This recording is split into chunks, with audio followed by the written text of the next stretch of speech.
J40 here.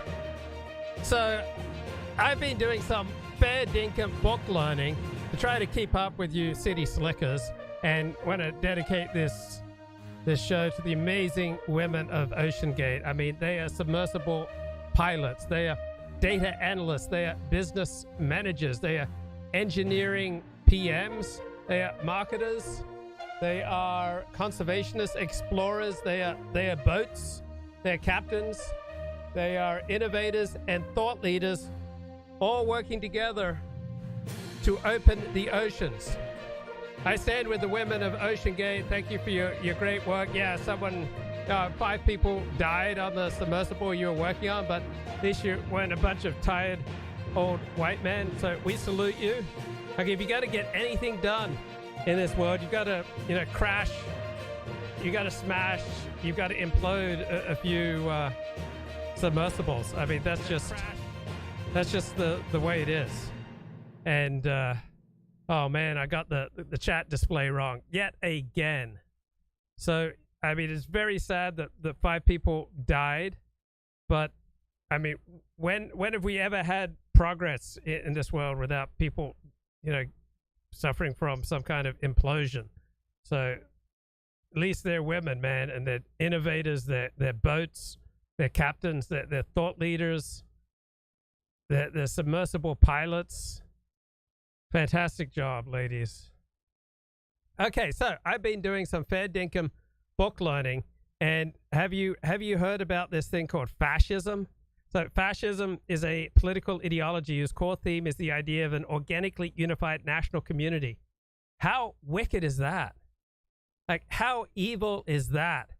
Just imagine living in an organized, unified nation state. I mean, that's bad. I mean, that's so evil I can barely find the words. Fascism, the political ideology, its core theme is the idea of an organically unified national. Would you really like to live in some kind of unified community where people felt like strong ties and bonds to each other and were committed to the wider people, the wider nation state? And I mean, just imagine that you lived in a country that was suffering under some outdated belief in strength through unity. There's no strength in unity. There's strength in disunity. What makes us great is diversity. Like, the less we have in common, the better off, right? The less a society has in common, the less people has in common, like, just the stronger, better, and finer, and kinder, and more moral, more upstanding, more modern, more liberal, right? With constitutional freedoms and human rights and stuff. I mean, really, you want to live in some kind of united, unified country that believes in strength? It's so much better to live in a place with Gay Pride Month and diversity. I mean, that's really where it's at. So in fascism, the individual is nothing. But in America, the individual is everything, and community sucks. Right? Individual identity must be entirely absorbed into the community. In fascism, right? How retrograde is that? Just imagine you got your primary sense of identity, your entire sense of identity, from being absorbed into the wider community. Like, where's the room for your individualism? I mean, how special are you then in this kind of fascist outlook? The fascist ideal is that of the new man, a hero motivated by duty, honor, and self-sacrifice. I mean, this is wicked stuff. All right? Do not be motivated by duty, guys. That's being like a fascist. You need to let go of any notions of honor, right? Having notions of honor, right? That's fascist. You have outdated, you imprisoned in outdated notions of honor. Yeah, they say, like, the mainstream, lamestream media is telling us that there's some kind of civil war going on in Russia. Yeah, that's all over the front page of the New York Times. But bro, when I go to Fox News, they're not talking about it. So yeah, you city slicker with your fancy book learning and your elites and your establishment media telling you all about some kind of civil war going on in Russia. But when I go to, a trusted source like Fox News, right? Place that's, fair and balanced, they're not talking about civil war in Russia. Look, if there was a civil war in Russia, bros, Tammy Bruce and Fox News would be talking about it. So don't give me this city slicker, sophisticated, Civil War and Russia stuff. But meanwhile, supposedly something going on in like near Russia. I mean, it's probably a psyops. Okay, these are probably Russian actors. I mean, these are actors talking Russian. Oh man, Ian Miles Chong. There's been like 2 hours, and all we have for video verification are some random guns being shot into the air during a nighttime in presumably Russia, but no convoy video, no column video, no nothing other than. We have convoy videos. We just haven't been able to verify them. CNN Sorry, CNN is just recording. Guys, everyone, just stop. Everyone, please, can you stop? Okay. Guys, can you just please stop. Lev, what's the report from CNN? Lev, you gotta unmute Lev, please. I just muted everyone. Look, muted everybody. If Lev, this was a real war, it'd be on Fox News. You gotta unmute to tell us what CNN is. Okay, yeah, you muted. Yeah, I know. Okay, Russian generals accused Wagner leader of attempted coup. Russians send armed vehicles into streets of Moscow. So even sorry. What did can you read out exactly what CNN said again? Sorry, Lev. Exactly. Can you read? Russian generals accuse Wagner leader of attempting a coup. Russian sends armed vehicles into streets of Moscow. It's a psyop. Okay, well, Surovikin and the other generals never said that he's attempting a coup, so I don't know who CNN is citing here. I don't know who CNN is citing. But I'll also say the convoy video, OSINT Defender posted a side-by-side of that video. No, we do have a few of them, but we haven't shared any because they're not from sources we usually check. Exactly, because just like all the other videos, they are unverified. Unverified, guys. Yeah. What do you think everything is going on? Mario, I want to make. Hold on, guys. Just sorry, Ian. I want to go to Ian, and then we'll go to Mickey. Go ahead, Ian. Yeah, just a brief correction about what you said, Mario. The video of the convoy was not of Wagner. We do not have any video of Wagner convoys. It is only. Yeah, I never said Wagner. Nothing to see here. Yeah, I was gonna say everything's unconfirmed. Everything will be unconfirmed for a long time. I talked to him. I know a lot of accounts who disagree with the notion that what OSINT Defender said. Again, there's more videos coming out that are showing, but like everything is unconfirmed. But like, can we agree that something is happening at least? Like Wagner and the MOD, like. So there's another video of helicopters patrolling the sky over Rostov, just posted now. I do want to go to Mickey if you don't mind. Also, Igor is on stage, back on stage, so we'll go with an update from him right after. Mickey.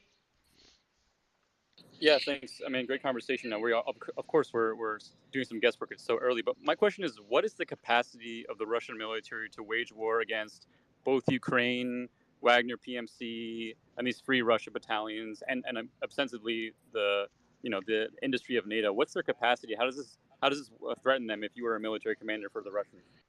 It depends how big the column is that we still haven't seen videos of that's allegedly heading into Russia, and whatever other resources. Mario, check your WhatsApp.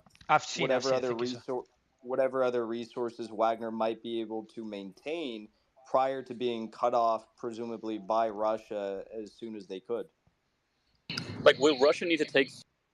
Mickey, you dropped out. I do want to go to Igor, then Patrick. Igor, we've seen the latest developments since we last discussed all this on stage. We're seeing unreported videos of clashes in Rostov between Wagner and the Russian military, obviously unverified again. And we've seen we've seen CNN call this a coup, and saying that the military is on the streets of Moscow, the capital of Russia. Your thoughts on what we've seen so far, Igor? Well, I think it's not surprising because Prigozhin has been saying that he will be doing this for weeks. There's now actually, just now a video was shared with alleged footage of some Wagner vehicles going through a checkpoint, being waved by. Yep, I've seen that video as well. What appears interesting that's being highlighted is the resistance in Rostov region that's been set up is Rosgvardia and the FSB, not the Russian army. So the Russian army doesn't appear to have been deployed.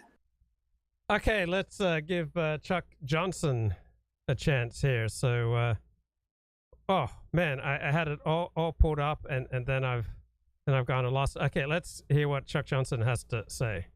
Withdrawing their protections of the Russians, and we seem to be allowing the Chinese to carve up more and more of Russia, which I think will be the story of basically the next decade and change.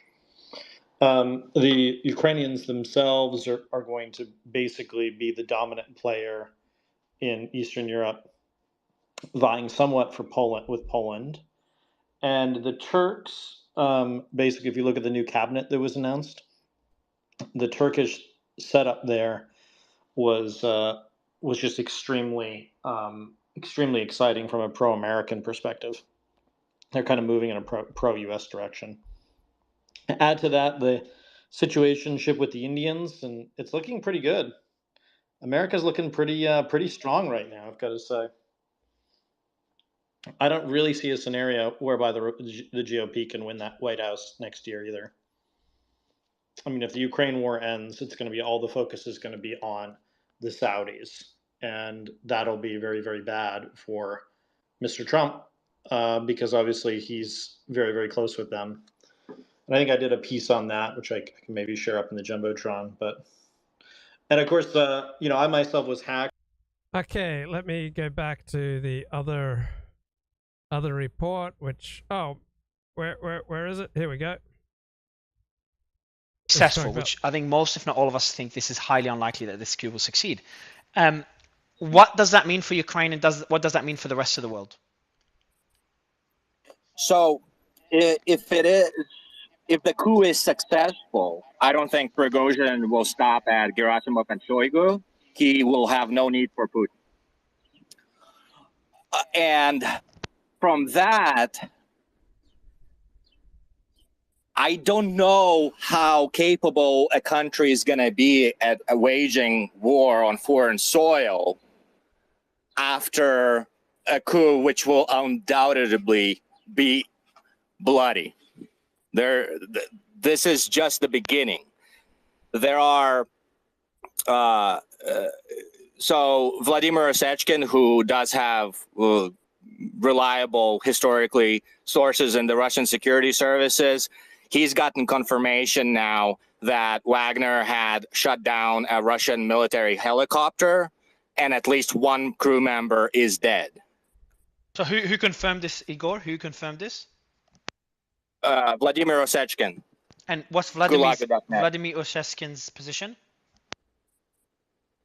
Well, he fights for human rights. He's a Russian in exile in France.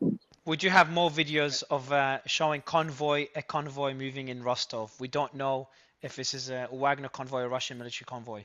That video just came out as well. Or if it's a civilian convoy. The one you this one, me. no, Yeah, not the one I sent you, not the one I I've sent you, got a Ian. question- But guys, I've got I a do ask question for everyone. in a sec, Jackson. And just one thing I ask everyone, I think it's good to have disagreements. Generally, we're a lot more heated with debates, but I think now because a lot of things are unclear, we'll just try to keep it a more casual back and forth and discussion.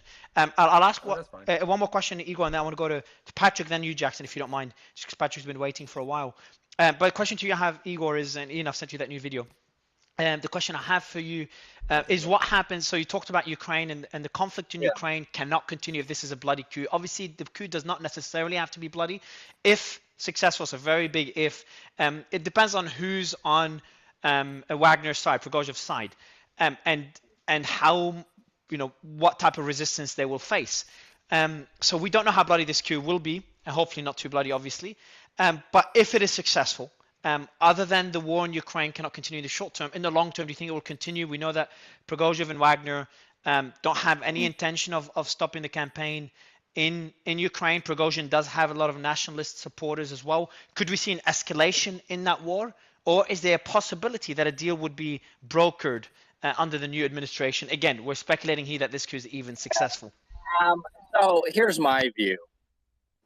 The way that Prigozhin could build, and this is maybe what he has done, consensus among those that hold power in the current regime is ending the war.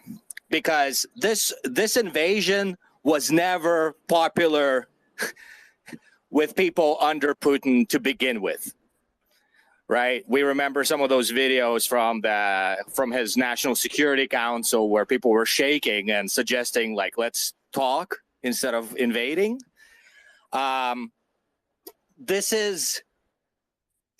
It's possible that Prigozhin has actually created a coalition within the regime who want to end the war because they understand that it's suicidal. And if it continues, it is going to be suicidal for Russia. And this might be their way to attempt to salvage the country to where Prigozhin, if he's successful, then is able to... Okay, let's give Richard Spencer a chance here. Conception of the original invasion of Ukraine, where it was presented as a kind of police action and to denazify Ukraine, again, a somewhat ridiculous notion with some kernels of truth, a special military operation.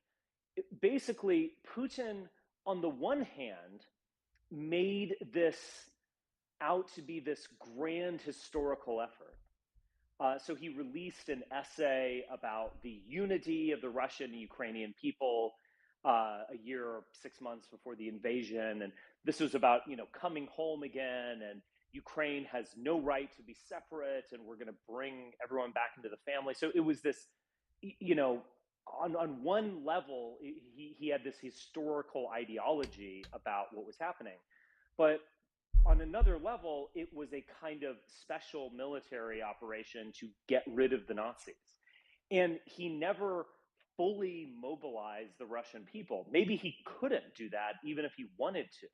But that's definitely not his, as this kind of former KGB guy, a very flat person, that's not really his instinct to, go out there and get everyone fired up for total war or something like that. And so I do think we're in this odd situation where, the war has come home to Russia in a few ways. There was that, excursion by Russian nationalists who are fighting alongside Ukraine into Russia, which seems to have faded away. There was the apparent drone bombing of the Kremlin itself, which also has kind of faded away. Well, this, if you're an average Russian and you hear that there's a violent coup performed by a paramilitary force, I mean, this is shocking and terrifying. Like you can't avoid it. And so I think we're in this interesting situation where there are kind of multiple dynamics going on at the same time. There's Putin certainly wanting to win the war and willing to lose a huge amount of men in order to continue this campaign, and at the very least not to lose face. There's his unwillingness or even inability to mobilize the population in a way that 20th century leaders absolutely did. And then there's this kind of new terror of, is there actually a civil war? Are you going to have to choose sides? Is Russia collapsing? Are we, are we headed towards chaos? Which, at least if I were living in Moscow or anywhere in Russia, I would be thinking myself. So that's kind of how I think of where we are right now ideologically. Boris, do you want to jump in? Oh, Xbox. Yeah, Xbox, you can jump in after Boris. Yeah. Well, Richard and everyone, I got caught a little flat-footed in this one. I was not able to take a deep dive; just didn't have time today, and kind of looked at a lot of stuff very quickly in the last hour, literally. Looked at some Russian language sources. And just a few data points that, or they may not be data points, but something that might contribute to the discussion. So first and foremost, Richard, I think to your point, that things might be going worse or a lot worse than what is being presented or what is known. I listened to today's video address by General Surovikin, who was at some point the commander of the special military operation in Ukraine, and has since been appointed sort of a liaison between Wagner and the Ministry of Defense, the regular troops. It's unclear to what extent his role is kind of carries commanding authority, or if he's just a guy facilitating or kind of trying to prevent tensions between Wagner and the regular military. He let perhaps in a slip of the tongue, but when he was talking about the need for putting aside all differences, and in this difficult time for our country, we cannot be doing this, meaning Wagner going back and asking for Shoigu's head, or we cannot be kind of pursuing different, even disagreements. He said something very odd. He said, I'm not quoting, but very close to quoting, as our soldiers are in the midst of a very difficult battle with exceeding forces of the enemy. I mean, this was very clear. He was referring that the Ukrainian forces opposing the Russians at the front lines exceed them in some way, but he didn't specify what. Like I said, it might have been a slip of the tongue, because it's kind of a cliche that people often use, but I thought it was interesting. The other thing that I wasn't quite aware of, but... Okay, gonna leave that space. I think the one I was on originally is the best one. Oh, man. And now I've lost it. Okay, live Coup in Russia. Here we go. That's what I'm looking at right now, but I think the reality is we're looking at a lot of videos right now that are unconfirmed. Some are geolocated. We'll have a far clearer picture of this in the next 12 hours.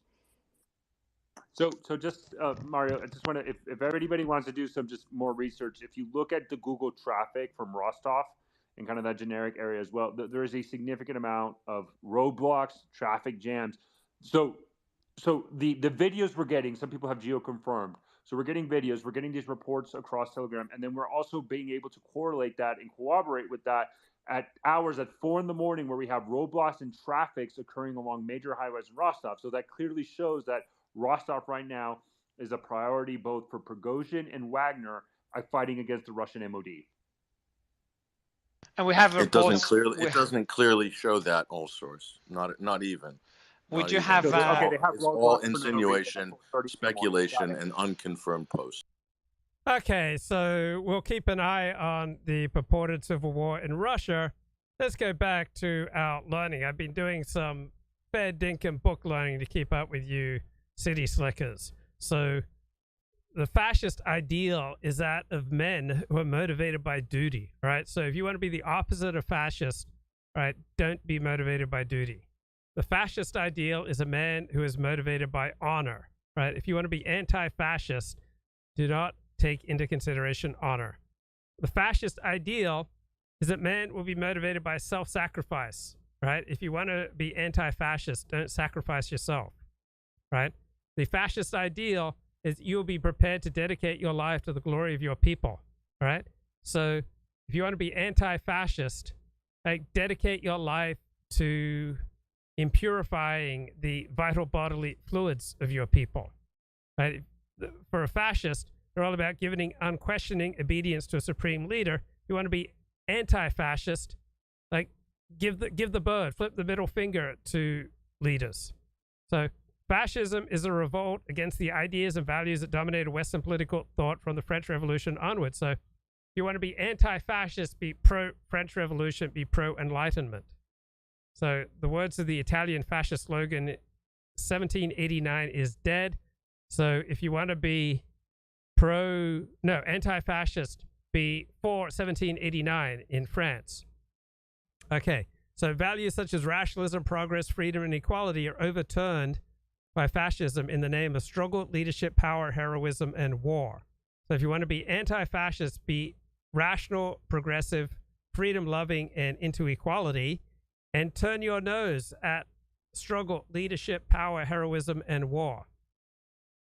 So fascism is largely defined by what it opposes. It is anti-rational, anti-liberal, anti-conservative, anti-capitalist, anti-bourgeois, anti-communist. So if you want to be anti-fascist, be pro-rational, pro-liberal, pro-conservative, pro-capitalist, pro-bourgeois, and pro-communist. So fascism, guys, represents the darker side of the Western political tradition, right? So fascism has transformed central values of the West. For fascists, freedom means submission. Democracy is dictatorship. Progress implies constant struggle and war, and creation is fused with destruction. So if you want to be anti-fascist, be free, be gay, be young, dumb, and full of cum. I mean, I know a lot of people are homophobic on this channel, but look, out there in the gay world, just as a starting point, your average gay is receiving 3 blowjobs a day, and that's just like a baseline. I mean, that's even before he starts breaking, erotic taboos at some monkeypox party. So, fascism is a complex historical phenomenon. It is difficult to identify its core principles. I thought we just identified its core principles. So most commentators treat Mussolini's fascist dictatorship in Italy and Hitler's Nazi dictatorship in Germany as the 2 principal manifestations of fascism.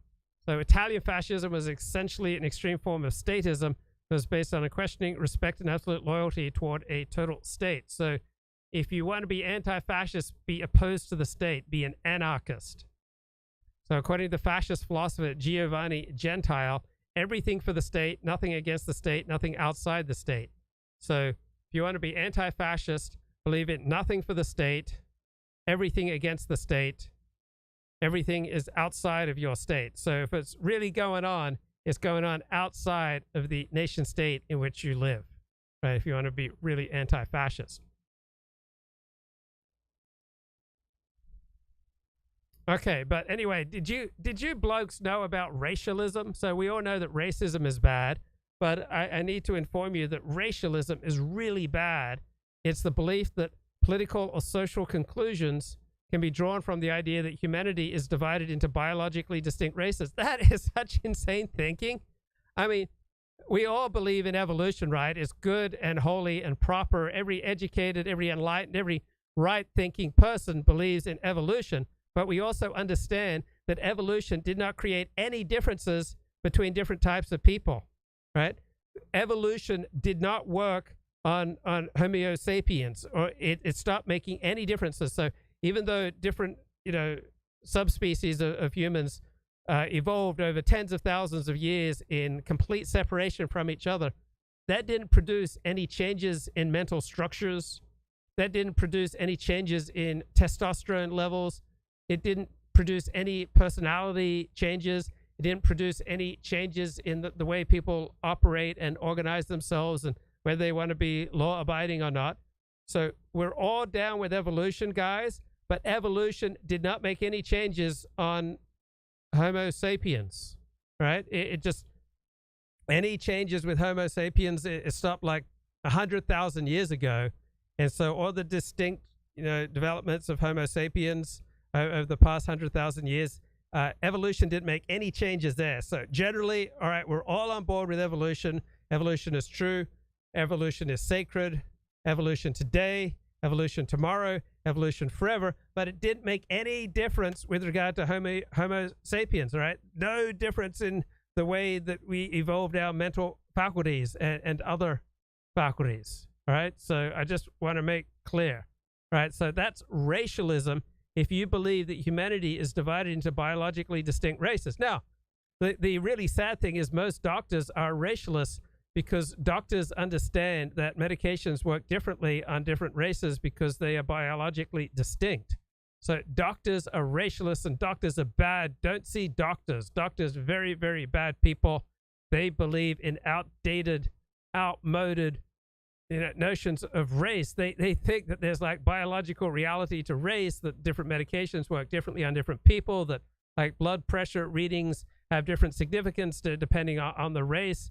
Like doctors, man, they are just like racially profiling like mad. And they'll even, like Dr. Sally Satel, she'll even write a bloody op-ed in the New York Times. She'll write like a long, seemingly learned essay in the New York Times Magazine announcing that she's a racially profiling doctor, and any doctor who doesn't racially profile is committing malpractice. Well, doctors bad because doctors believe that there's some kind of biological reality to race, and they believe that, like, bloody hell, different medications, have different effects on different groups, and you have to take, race into account when you're treating people. So doctors, very, very bad. They treat race as though it has meaning and significance, and it doesn't.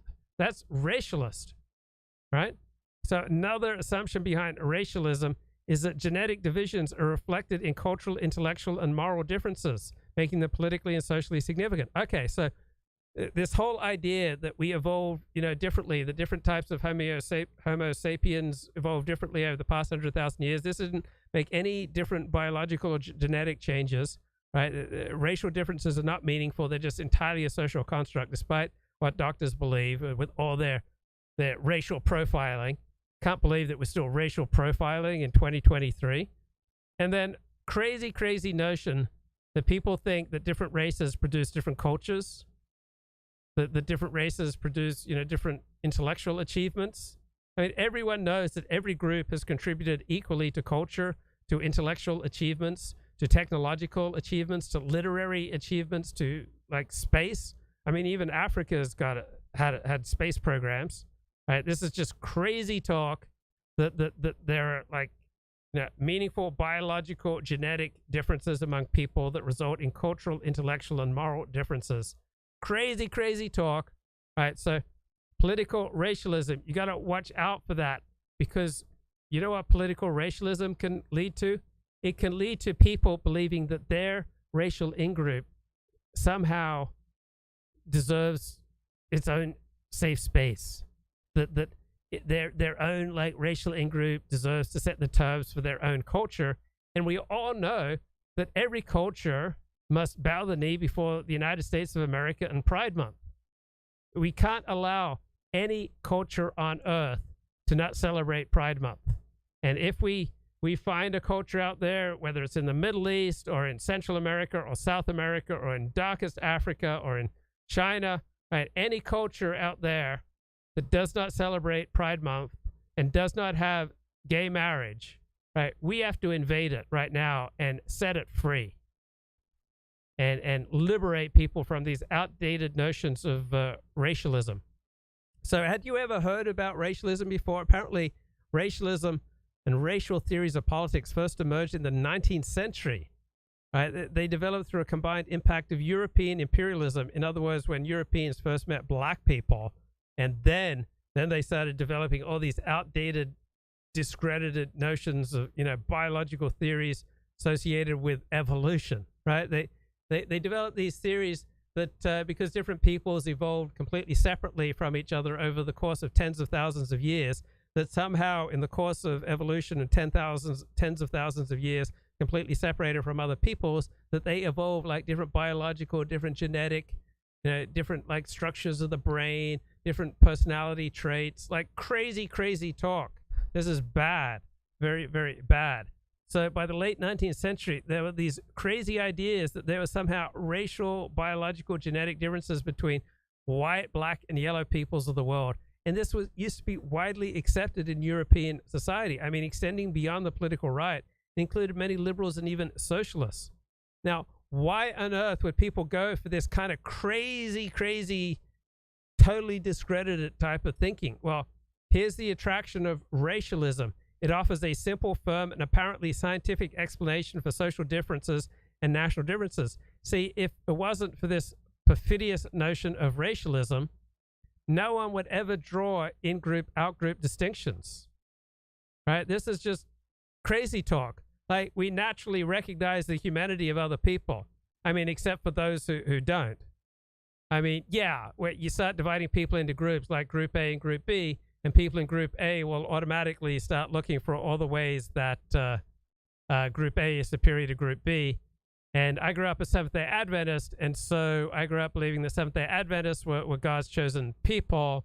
And so, yeah, these in-group, out-group differences were really important in my benighted upbringing. And so I guess, yeah, some people think like being Christian or not Christian, or being Muslim or not Muslim, or being Jewish and not Jewish. So I guess humanity divides up on in-groups versus out-groups, even without this whole racialism thing. So really, racialism isn't really that essential for, seems to be the normal, natural human condition of dividing into in-groups and out-groups. Well, here's the problem with racialism. It claims that there are like genuine differences between peoples, and we all know that's not true. Like, love is love, people are people. There's no difference. Like, everybody hurts. I mean, people in Africa, they hurt. Like, everybody cries. I mean, you don't think they have long days in Africa and Japan? You don't think, you know, the night is yours alone in China? Well, you don't think people in Russia think that they've had enough of this life? Well, I say to you, hang on. Don't let yourself go, because everybody cries. Everybody hurts sometimes. Because sometimes, whether you're in Africa or in the Arctic or Russia or China or Japan, sometimes everything is wrong. So now it's time to sing along. Because when your day is night alone, hold on. If you feel like letting go, hold on. If you think you've had too much of this life, well, hang on, because everybody hurts. Red and yellow, black and white, Christian, gay, straight, Muslim. If you think you've had too much of this life, hang on, because everybody hurts. Take comfort in your friends. Everybody hurts. Okay. Crazy. All right, guys. Racialism has little or no empirical basis, right? There's absolutely no reason to think that evolution has made any effect on different types of Homo sapiens, right? Like, Africans are just like us, right? They're just friends we haven't made yet. The Japanese are just like us. The natives from Central America and South America, they are just like us. It's only that they've been more oppressed by, you know, outdated hierarchical traditional social structures that have inhibited the full flourishing of their human potential. So what's important is that we dispel ignorance and enable people to become enlightened so that their full human potential can be unleashed. That is what I dedicate this show to. So know that racialism has no empirical basis, and, well, all in-group, out-group distinctions, they never really depend upon any empirical basis. Like, I grew up thinking it was really important whether people were Christian or not Christian, but there wasn't any significant moral difference between Christians and non-Christians. I used to think it's, you know, really important whether or not you believe that God wrote the Torah or God didn't write the Torah, but it turned out there wasn't any significant moral difference between the people I knew who were Orthodox Jews and believed that God wrote the Torah and those who didn't believe in God. So apparently human beings just carve themselves up into in-groups and out-groups, and it doesn't really matter whether there's an empirical basis for doing so. But then the problem with this realization is that then, you know, racialism is not such a big deal. It's just a normal, natural, my God, even a healthy expression of the natural human tendency, God forbid, to carve up into in-groups and out-groups. No, that's bad. Don't follow that logical train of thinking. Logic is white supremacist, right? If you're watching this show and you are starting to think logically, all right, you are a hater and probably a fascist and a white supremacist. So the political success, guys, of racialism is associated largely with its capacity to generate simple explanations and solutions and to harness personal and social insecurities to political ends. Well, couldn't you say the same thing about the political success of religion, of distinctions of social class, distinctions of political and sexual orientation? Isn't this associated with a capacity to generate simple explanations and solutions and to harness personal and social insecurities to political ends? I mean, aren't all in-group identities a way to harness personal and social insecurities to political ends? But that's logical thinking. and logical thinking is white supremacist. So don't be a white supremacist. Like, don't be standing back here now clinging to your guns and religion, right? So yeah, around here we don't divide people up on the basis of race, but I guess everyone then divides people up on the basis of other things like ideology or geography or religion or social class or sporting allegiances. So gosh, it sure seems like we're wired to bond with an in-group, a tribe, and to feel suspicion and superior to outsiders. It's really sad. My real life experience is that most, left-wing commies, socialists, most egalitarian feminist types, they still have this absolute need to dismiss much of humanity as trash, like flyover country, just trash. Right, now, they don't do it, thank God, Baruch Hashem, they don't do it on the basis of race, but they do it on the basis of, a lack of enlightenment, lack of, reflexive, disciplined, liberal values, and naturally they bewail the primitives who cling to guns and religion. So I'm kind of perplexed. As I read this highfalutin book for city slickers. It's an academic book, came out in 2013, Predisposed, Liberals, Conservatives, and the Biology of Political Differences. This is really disturbing. So it says the political left has been associated with support for equality and tolerance of departures from tradition. The right is more supportive of authority, hierarchy, and order. So it says we'd be better off if we view our political adversaries not with scorn, but with a grudging recognition that they experience a different world. But here's the problem, blokes. If we start extending some kind of grudging recognition that, different peoples experience the world differently, what you're essentially promoting here is racialism. It's like this kind of idea that different peoples have different, brain structures and personality structures. So on the one hand, yeah, this sounds all well and good to extend grudging recognition that people who think differently from you experience a different world. But let's not forget that this is all underlain by racialism and fascism and logical thinking, which is white supremacist. Okay, so having to rely on sarcasm to keep from getting banned helps sustain our democracy. That's right. Okay, so we've got tanks rolling down the streets. So we're going to keep an eye on what the lying mainstream media is trying to tell us is some kind of coup in Russia. But right now, don't listen to what they're saying. It's all a distraction from Hunter Biden's throbbing member. If anything was really going on in Russia right now, it would be on Fox News. But instead, Fox News is telling us about the New Testament and Hunter Biden.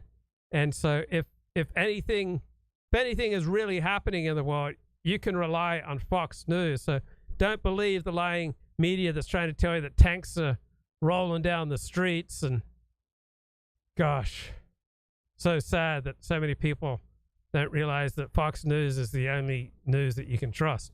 All right, so this crazy book, Predisposed, Liberals, Conservatives, and the Biology of Political Differences, it wants us to accept that political orientations are connected to deep physio-cognitive predispositions in a broadly predictable fashion. Doesn't that sound like racialism? That sure sounds like racialism to me, right? This highfalutin city slicker book by three academics who are all on the left, right? These three academics are all on the left, Predisposed, Liberals, Conservatives, and the Biology of Political Differences. They want us to accept that political orientations are connected to deep physio-cognitive predispositions in a broadly predictable fashion. That's what we just learned is racialism, and racialism's bad. So acceptance of the type of thinking that these three city slicker lefty academics want us to accept, right, requires that we reject two widely accepted assertions, right? They want us to reject the assertion that all politics is culturally and historically idiosyncratic. So one society might be concerned with famines and droughts, another with superpower across the river, another with protecting mineral riches, right? If this is true, if this is what politics is all about, it's just culturally and historically idiosyncratic, then it's pointless to try to generalize about political divisions, patterns, and viewpoints, let alone this crazy idea that evolution, had some shaping function on the development of Homo sapiens. Right? Second assertion that these three city slicker lefty academics who wrote this book, Predisposed, that they want us to deny is that though human physical traits obviously vary. Yeah, I mean, obviously you see dramatic, physical differences between different peoples, whose ancestors evolved completely separate from other peoples. And so, yeah, you see some obvious physical differences between like West Africans and East Africans. You see obvious physical differences between like the Japanese and the Russians.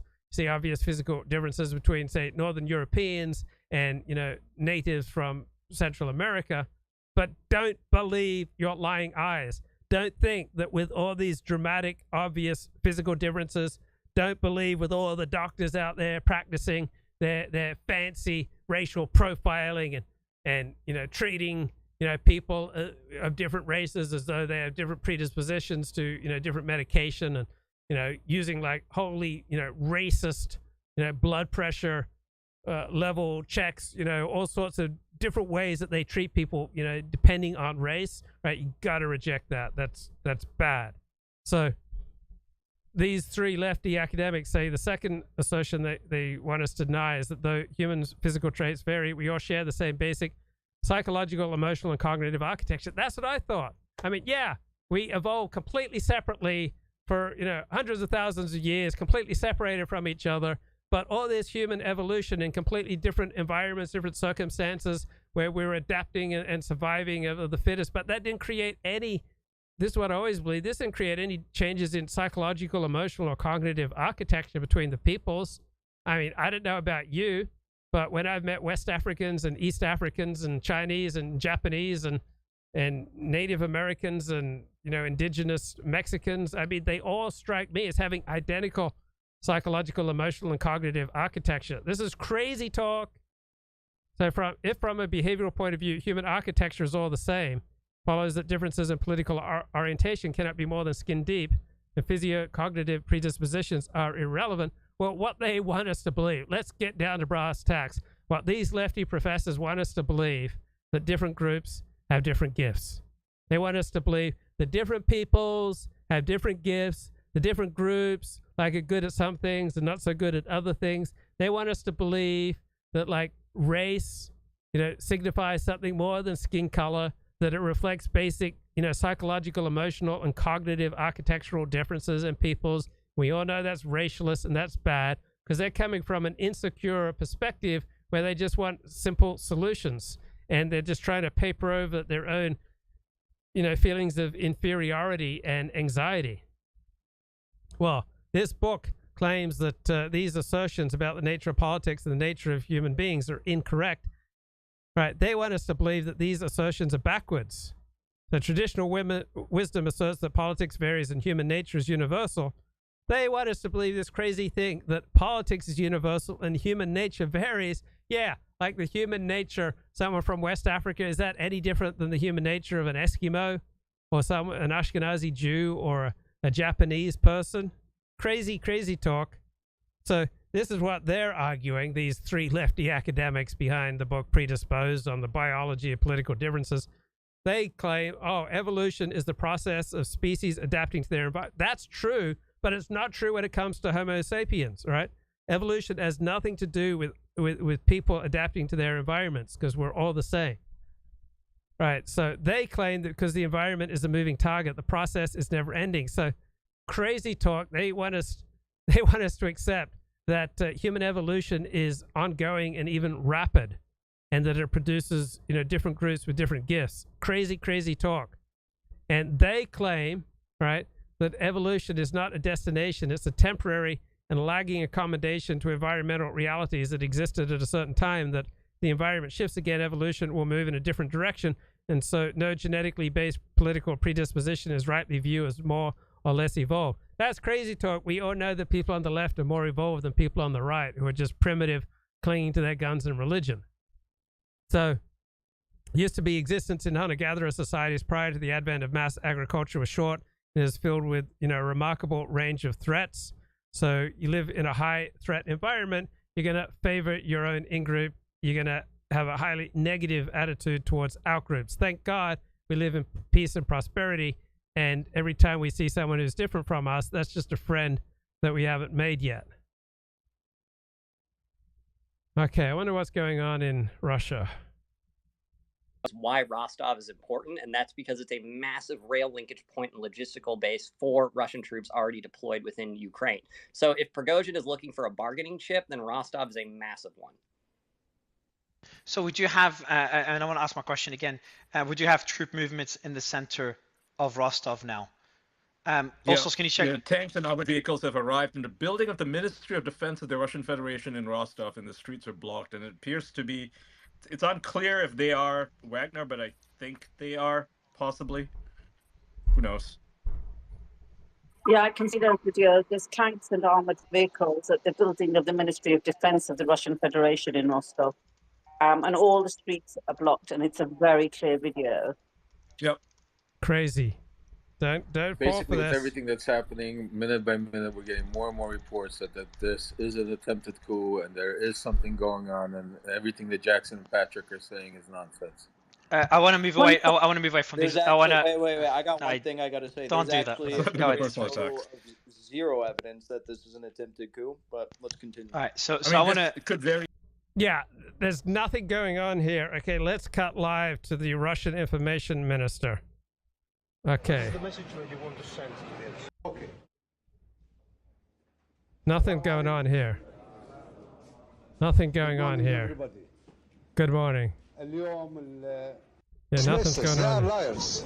They're all liars. Yeah. What's the situation today here in Baghdad? It's good, as you see. It's good. As you see, the traffic. They are trapped everywhere in the country. Trapped, absolutely. They are trapped in Qasr. They are trapped. Well said, sir. Well said. Right, don't believe the lying lamestream media. Right, just trying to distract you from Hunter Biden's penis. I mean, that's the real story. Right, let's to keep verify, and he focus. makes correction if it's not verified. So War Monitor included video showing tanks and armament. We'll include it in the thread above. It's pinned above with updates on everything for the audience. And I'll give a general update in a bit as well for anyone that joined recently. But it shows soldiers walking with 2 tanks and various other military vehicles that arrived at the building of the Ministry of Defense of the Russian Federation in Rostov. That's at the Ministry of Defense building in Rostov, and the streets are blocked. Patrick, go ahead. Yeah, just a quick point of argument on debating. Lev said to show evidence that there's not a coup happening. That's a logical fallacy, Lev. The people made a positive claim that there is a coup happening. So all I'm doing is asking for evidence to prove that positive claim. That's all. That's just basic critical thinking. Thank you. I appreciate that, Patrick. So yeah, I'm just gonna include those videos in a bit. In the meantime, what I'll do is I'll give the mic to maybe All Source. If you can just give us a general overview of everything we know so far, how it all started, 2-3 minutes, how it all started, and all the way up to what we know now, if you don't mind, All Source. Sorry, Mario. Yes. Also, can I just say really quickly? War Monitor's posted another video, and he's saying the troops in Rostov are Russian, and it's a very clear video. Okay, so the troops. So the first video. Tanks and armored vehicles are at the building Ministry of Defense. Okay, yeah. So he doesn't say. Sorry, he does not say this is Wagner tanks, and I read it already. I didn't say Wagner. So we don't know if this is Wagner. Not Wagner. Yeah. They're Russian soldiers. And War Monitor is saying these are Russian soldiers at the Ministry of Defense. Yeah. And it's important to realize that. Yeah, and it would take longer for Wagner troops to arrive to the city, to the Ministry of Defense, if they ever do. And War Monitor did post those videos. Everyone could see them there. But yeah, also, if you could just give us a general overview. Government of Southern Russian, 4 seconds ago, government of Southern Russian Voronezh region urges residents to avoid the M4 motorway leading to Moscow. Go ahead, Suleiman, and then also I would love an update. No, just to clarify, I mean, I think it's obvious what you said, but I just want to clarify. So you're saying it's the Russian military, are you saying, or just the Russian, or is it Wagner Group? Russian, so the tanks, the videos that also, War Monitor posted, and everyone can check War Monitors with an S. He posted a lot of updates along with OSINT Defender and other channels. And he showed tanks on the streets in Rostov. I think that's one you referred to, Ian. And then it shows troop movement in the center of Rostov as well. And then we see the tanks and armored vehicles arrived at the building of Ministry of Defense of the Russian Federation in Rostov. That's Russian military. And then he puts another tweet out confirming these are Russian troops. And then he puts a tweet out about avoiding the M4 motorway. Also, go ahead. Just to add to that then. Sorry, go ahead. No, go ahead. can you see how pushback's important? Because people automatically use that as evidence. Initially, that is Wagner. Some people try to push back, and now we found out it's not Wagner. So what I'm saying is that's the reason we have pushback from both sides. Go ahead, Alsos. No, so, and again, I and I agree with that I know what War Monitor is saying, but he's probably pulling it from the same Telegram channels and some. So again, this is the difficulty. But it seems, well, you'd agree, but just as important, you'd agree that it's highly unlikely to be Wagner. Is that also, you'd agree with that as well? It's too. So I think the question that we're running into, right, is that a lot of these claims are coming from local Telegram channels. And then, so I don't believe Wagner. But can you see how you're making the exact same argument they're making? You getting upset? But anyway, No. No one's getting upset. Can you stop, Suleiman? I just asked 11 Patrick to stop that. Just stop attacking each other. Civilians are all out in the open. They're just taking videos, watching what's going on. There's soldiers running across the street, and everybody's just chill. And everyone was chill, and everyone was chill before the war in Ukraine. But yeah, that's a positive inclination. I think, and more importantly, we haven't seen, other than that video we heard earlier in Rostov and the reports of a helicopter being shot, there has been no new reports of any clashes. Now that could mean one of two things. It could mean that zero evidence that any helicopter has even been shot down. Right? There is no. There's no evidence. Pretty much, there's no evidence of anything right now. No real evidence. It's just. Yeah, that just seems like BS from Prigozhin. Again, we don't know if it's BS either. We just don't know anything. No, Ian, I don't disagree with you. But hold on, Mario. I'll bring my bait. I'll do it again. But even with these claims that they're saying that they're clearly Russian military, right? I mean, it's also there has to be also this notion that, because again, we said it earlier, just because they're Russian military, the question that we don't know, and first of all, it's kind of, okay, how do you actually confirm that they're Russian military? Just the same, but what is Wagner? What is Russian military? That's number one. So everything is unconfirmed until more information comes out. But two, the other problem we're going to run into is if Wagner starts claiming that Russian military units, which they have claimed, we have no way of confirming it. They have claimed this, though, that some elements of at least the Russian border guard services, and some we've heard reportings of some elements of the FSB. Again, these are all Prigozhin claims. We can't confirm. Maybe even Russian military are joining Prigozhin. The problem we're going to run into is then how do we differentiate between Russian military loyal to Shoigu, for example, and then Russian military units loyal to Prigozhin? But that's going to be the problem when we're dealing with this, and everything is unconfirmed. But Mario, to your point, okay, so. Let's just go from May quickly, May 20th of 2023, right?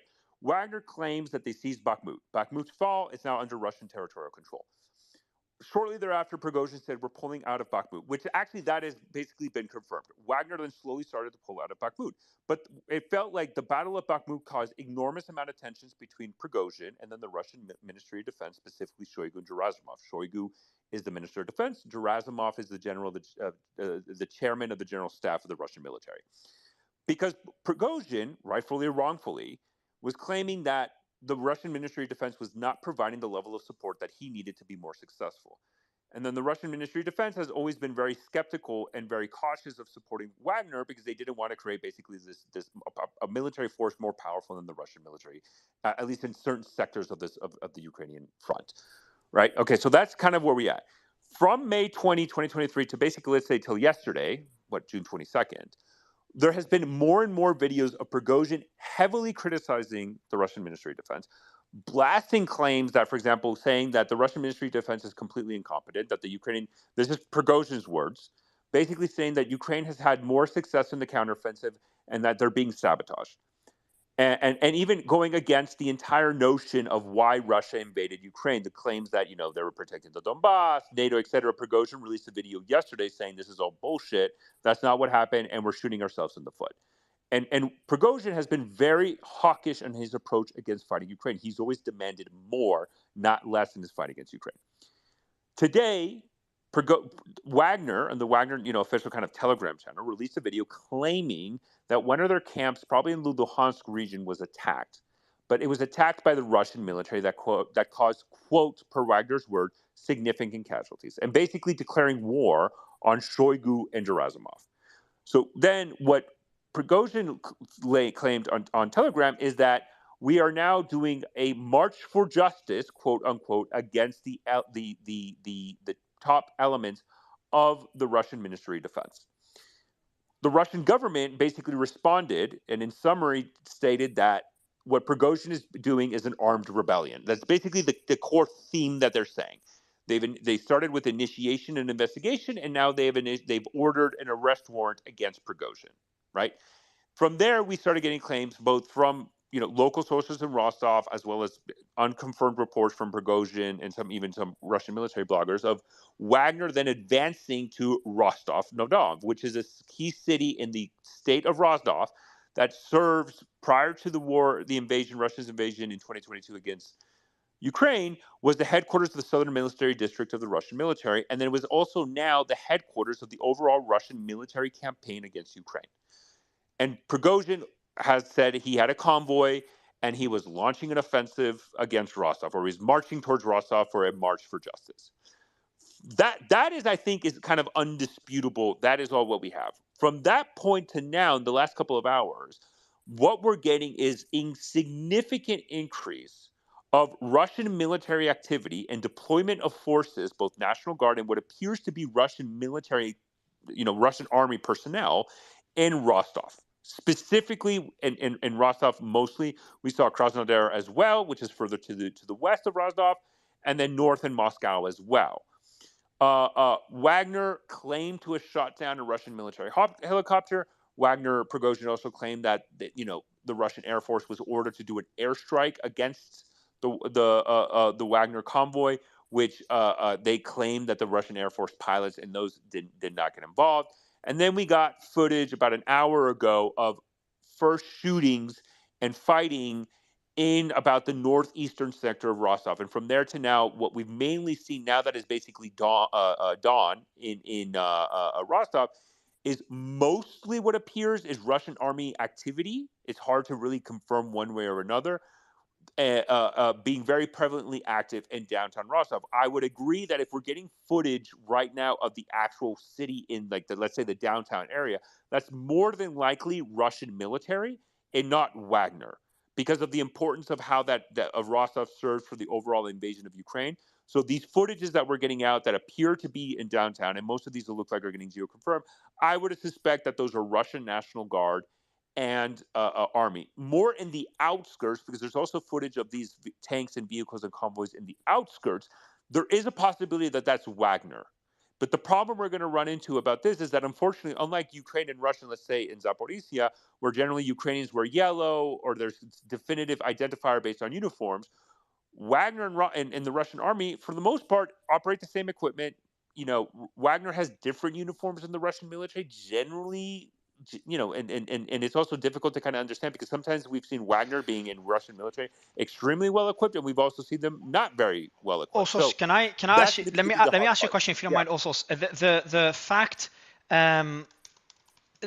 that we haven't seen more reports of clashes, is that a concerning development? Because if let's say we know, and obviously we don't know anything for sure, but let's say we assume, the same way we're assuming the tanks at the Ministry of Defense are Russian tanks, we're assuming that Wagner forces are at least in the state of Rostov. So assuming that, and not having any more reports of clashes, what does that mean? Does that mean that there are factions of the Russian military that are supporting Wagner? Because otherwise we'd see the Russian military crush Wagner relatively quickly.